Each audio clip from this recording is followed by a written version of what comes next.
Alright, so we've got our bouncing ball, we did some animation, now it's time to get into Maya a little bit more in depth. One of the first things that we need to realize is that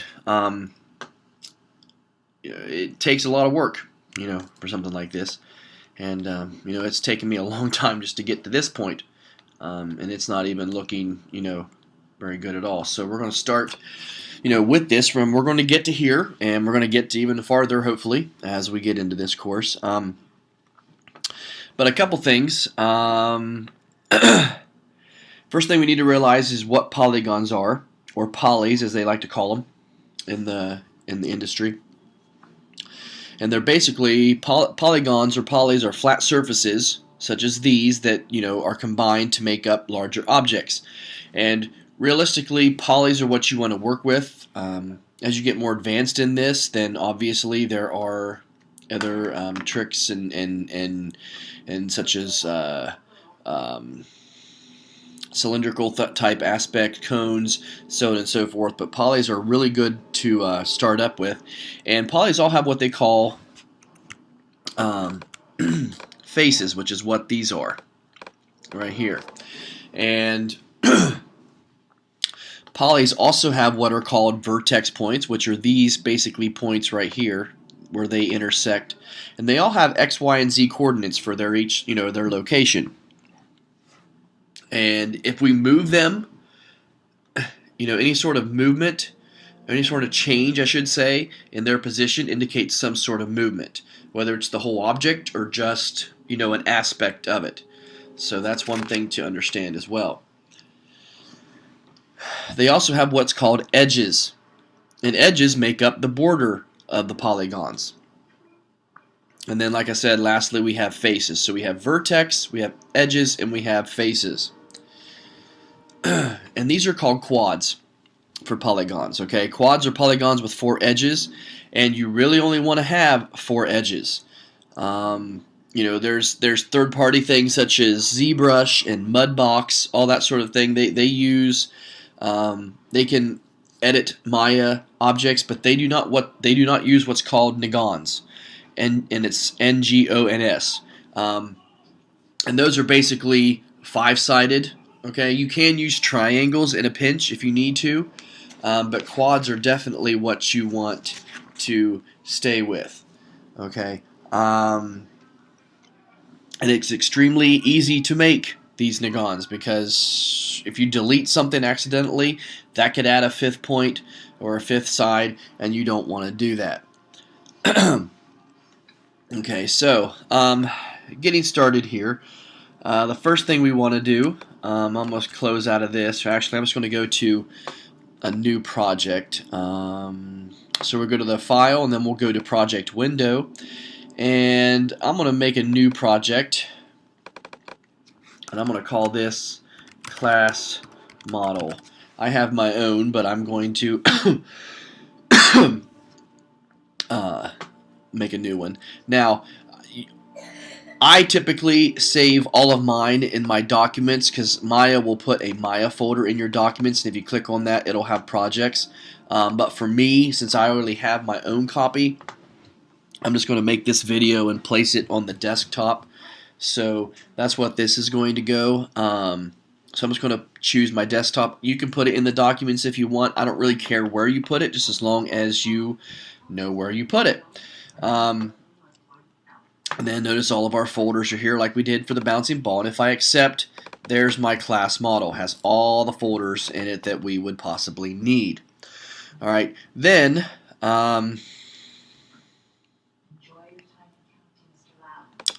we're going to go to, not Finder, obviously, File, and we're going to go to New Scene. No, I'm not going to save that. And the first thing that I'm going to do before I do anything is probably I'm going to save scene, and I'll bring this up to here, and I will choose my class model, and I will open it, and we'll choose scenes, and there we go, and edits,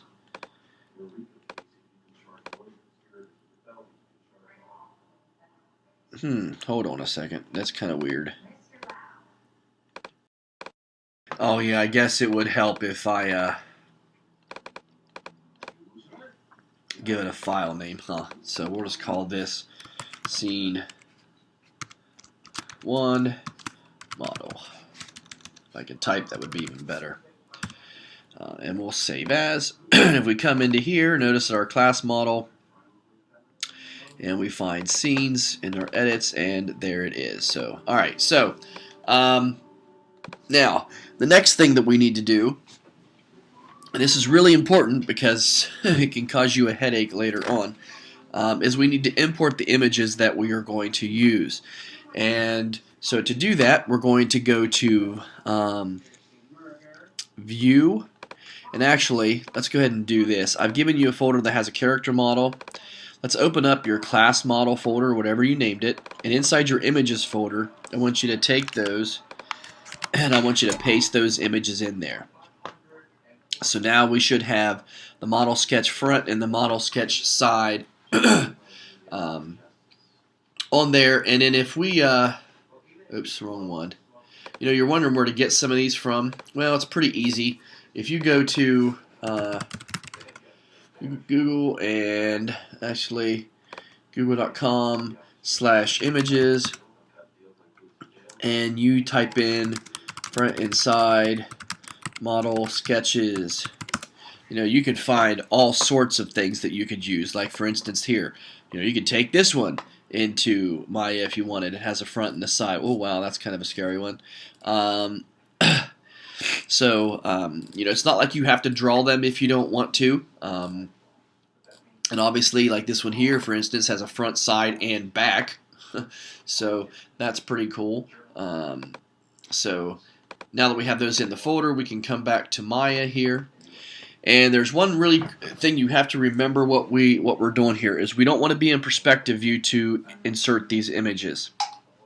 We want to be in whatever side that the sketch is. So for the first example, we're going to put your cursor on there, press space, then put your cursor over the front, press space again. We're going to go to View, Image Plane, Import Image, and we're going to come down to we got to get to our folder here, class model, oops, images, and we're going to choose model sketch front. And if I back out, there he is. Now, we don't want to import the side image here because it'll just import it sideways, and that's not good. We want it to be facing towards us, not sideways. So, to do that, we'll press the space bar. We'll come down to where it says side, and we'll press the space bar again. View, import image. Come back to our folder here, images, and notice we're going to pick our side image. And then if we press the space bar and then in perspective view, notice we now have the front and side. This would have been really bad news had we put this all on the same front, because this sideways image, instead of being facing this way, it had been facing perpendicular to our front image, and we would not be able to model it correctly. So that's something you definitely want to remember when importing your sketches. Alright, so we now have our images right here, but right now we're having a hard time. We would have a hard time modeling these if we kept it this way. So the first thing we want to do is we want to select our front plane, and notice how it turns yellow. And in the Z value, we're going to move it back in Z space. So we're going to take this and make this -12. Notice how it moves it back. Now in this case, we're going to move this one over to this edge. So if this is Z, what do you think this plane is? This is, and we all know that Y is up, so it leaves it as X. So on this one, we need to select this plane. Notice how it highlights yellow. And we're going to take this and make this -12 as well. And press return. And now notice that we have our images on a plane where we can actually edit them. Okay, so now these images are at the edge of the grid. Front and side views are where they need to be. and they're not in the center. So now we can start by modeling our character. Alright, we're going to start modeling our character with a polygon cube. And this is called box modeling. Probably the easiest way to get started in Maya without getting yourself too confused. And so to do that, what we basically need to do is we need to come up. Yeah, I have a cold. It's lovely. We need to come up to Create. We're going to go to Polygon Primitives, and instead of clicking the cube, we're going to click the Option box.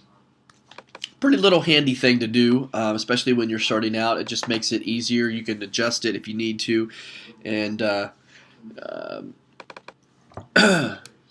think it's easier than just drawing out or just placing a cube itself. So we're going to put 5.5, 5.5, 5.5, because after all, it is a cube, so it has to be the same. And for the width division and the height division, we're going to put 4. So it's basically going to have 4 rows, okay? And the depth division, it's going to have 3. And go ahead and hit Create. And as you can see, we have a box here. And let's go ahead and press 5 to shade it in. And now we have this. So now we need to get it up to where we can actually model it correctly with our figure. So we're going to take the Move tool, and we're going to click up here on our green arrow, on the Y arrow, and we're going to move it around. If we hold the Alt key in on our keyboard and scroll around, we can see that it's pretty even with that, and it's also pretty even with our face. So there we have it. There's a good way of getting started. And now we have a cube that we can actually change. Now, what we want to do before we get too far in is we want to go ahead and change this to polygons instead of animation, because that's what we had it on for the bouncy ball. We're going to change this to polygons because right now we're just editing our character. We're not really doing anything to it as far as animating wise. And we want to make sure this says Keep Faces Together under Edit Mesh, although later on I found that there's a problem with Maya 2013. Hopefully in 14 and 15 they get the bugs fixed out a little bit, and it's not so it's not sketchy as because we'll see later what this should do. We kind of have to have our own little workaround for it. So make sure that's checked. I just unchecked it, so I had to recheck it. And then we're going to rotate, and we might want to zoom in here.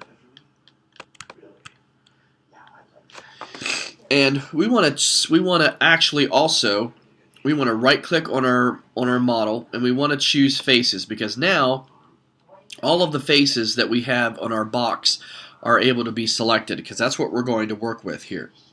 All right, so with that said and done,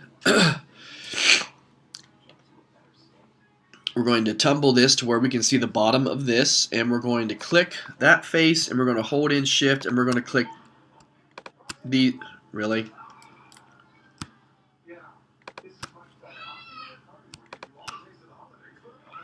Okay, let me use the Select tool. There we go. And we'll hold in those two to where we have them selected. All right. Now we'll hold in Alt. We'll scope this around.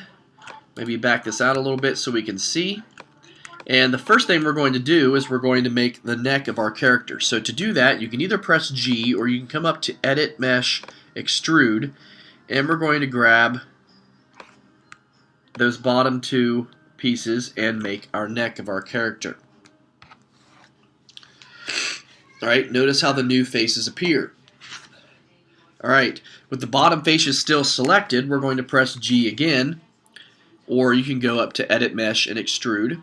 And we're going to bring this down to make the shoulders. Now, we're going to want to expand this out so we can actually start making the body. So we're going to grab, not the arrow, but the box. Notice how if I grabbed the arrow, it just angles it this way. I want to grab the box and to make it to where it's about the same size as our shoulders here. Alright, so now we're going to press G again. And we're going to bring this down to where it's right down to where the bottom of his torso is. So now we're starting to have somewhat of a good model here. We got a head, we got some shoulders, we got it expanded out to where we can make the body, and then that's what we've done. So basically G adds it to where you don't have to come up here and keep hitting extrude. You can just press G and grab your arrows and move them how we need to. Alright, so we're going to press space so we can get in perspective, which I think is what we were already in. And we might toggle this down to where we can see the bottom. I'm going to take my selection tool, and we're going to select the model's left foot, or the right side of the model as we're looking at it. We're going to pick that, and then we're going to return to the front view, and we'll need to press 5 so we can see the scale here. Wow.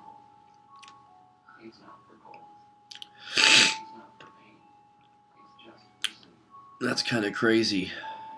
Yeah, we'll leave it like... Yeah.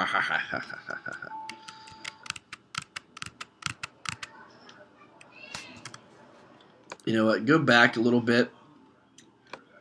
And if you're in the front, we need to actually expand our view here. So make sure you're in the front model. You might have to back up to get it. If you need help, I'll help you. It's no big deal. And then let's choose our select tool. We'll do this.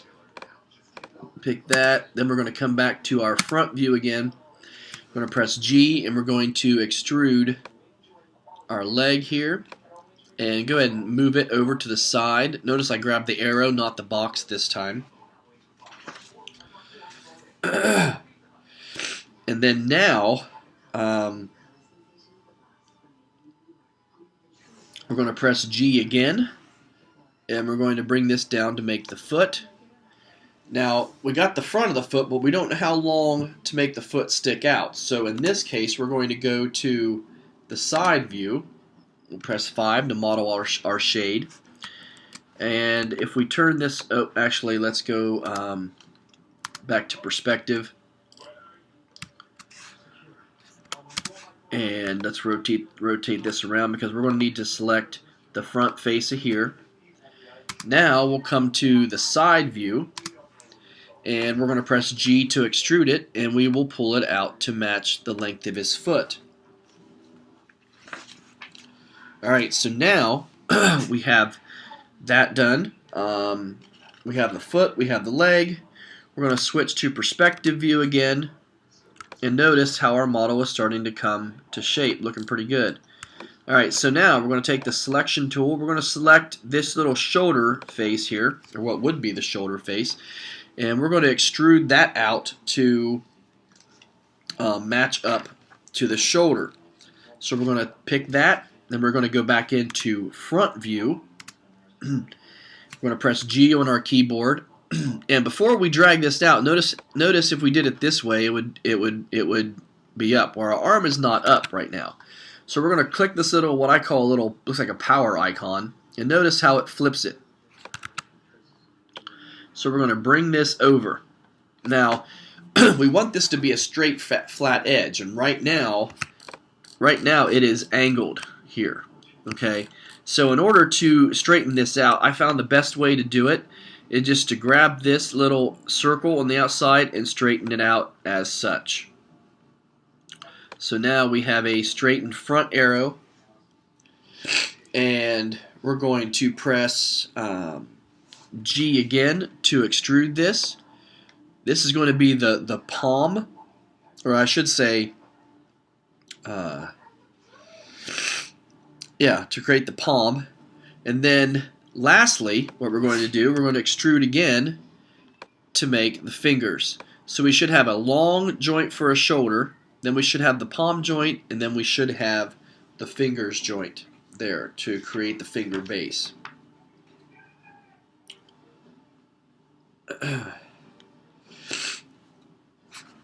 Alright, so before we go any farther, let's go ahead and save our scene. That way we don't lose everything. And we're going to go on from here. Give me 1 second. I gotta blow my nose. Back. Gotta love having colds. All right. So I'm gonna select perspective view here again, and we're gonna rotate this around.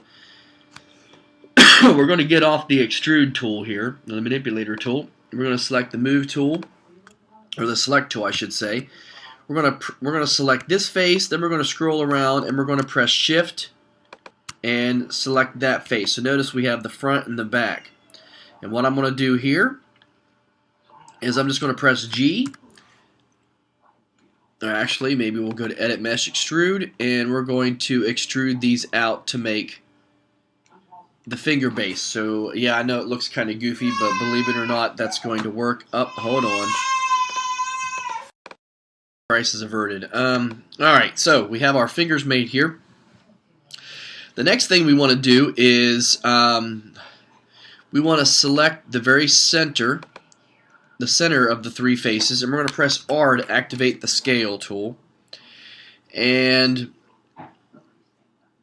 scale in on the Z axis here until the three faces are about the same size, and we actually and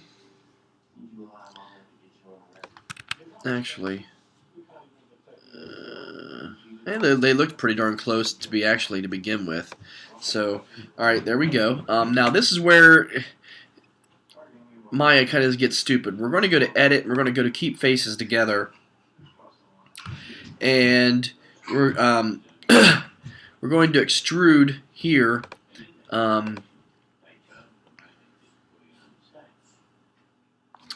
We're going to select, I should say, the three faces here by clicking in the middle, and we're going to Edit Mesh, we're going to extrude, and you know, it's supposed to actually split them apart, but as you will see, it doesn't, I don't believe, at least in my book. And we're going to extrude these out. Actually, hold on, let's do this.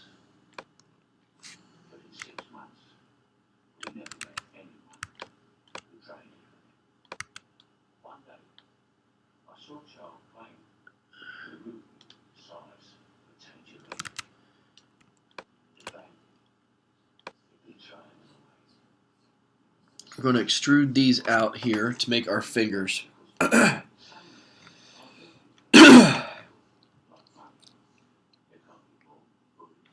Alright, and we're going to choose scale here, and we're going to taper these to where and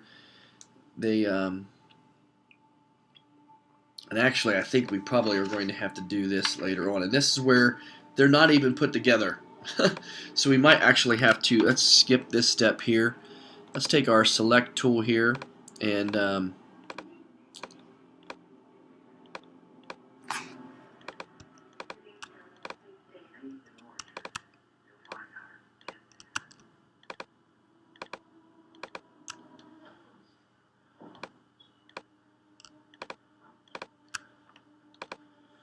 going to move this over. Then we're going to take this, we're going to move this to where they're separated here. Just a little bit. It doesn't have to be a big gap.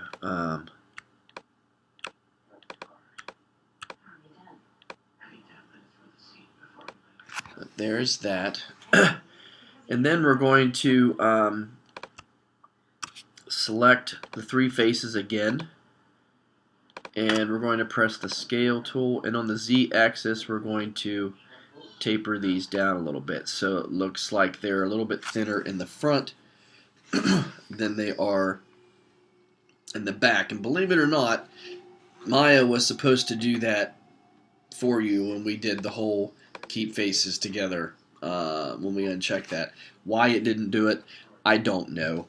I guess a glitch and we had to do it ourselves. Okay. So we have our fingers here. Next thing we need to do is, and actually, man, think I might have made my finger base too big, but I'm just going to run with it. I'm not real happy with it. But that's it, neither here nor there. We're going to take this face here, and we're going to make a thumb. So while doing that, we're going to select our face there. We're going to actually let's go to Edit Mesh and Extrude. And we're going to pull this thumb out.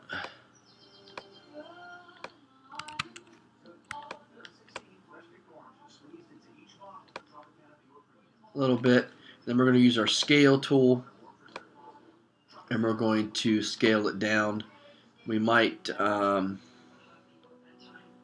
that looks good. So we have our thumb, we have our 3 fingers,